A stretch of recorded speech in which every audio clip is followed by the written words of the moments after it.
সকালের বাতাস যেমন স্বাস্থ্যের জন্য ভালো, ঠিক তেমনি সকালের পরিবেশটাও মনকে করে সতেজ আর প্রাণবন্ত। তাই যারা চায় তাদের দিনটাকে সুন্দরভাবে সাজাতে, তাদের শুরুটা হোক এক স্নিগ্ধ সকাল উপভোগের মাধ্যমে। পাখির কিচিরমিচির, সূর্যের কোমল আলো আর প্রকৃতির ছোঁয়ায় মনটা যেন নিজে থেকেই ভালো হয়ে যায়। গুড মর্নিং সবাইকে।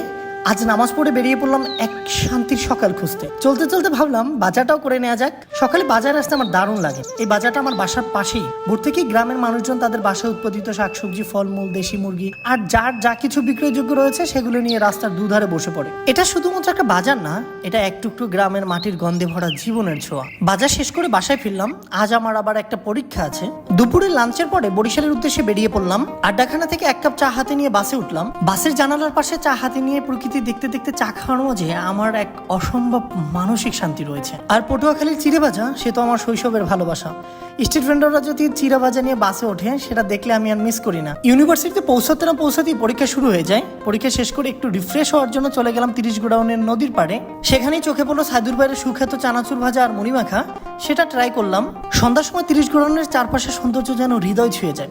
এই জায়গাটা একটা সময় নির্জন ছিল, আর এখন একটা প্রাণবন্ত মিলন মেলা। আর হ্যাঁ, আচার দেখলে যে আমি নিজেকে সামলাতে পারি না, সেটা তোমরা ভালোই জানো। ট্রাই করলাম ঝাল আচার, যেটা এতটাই ঝাল ছিল যেন এক চামচে আগুন জ্বলে গেল জিভে।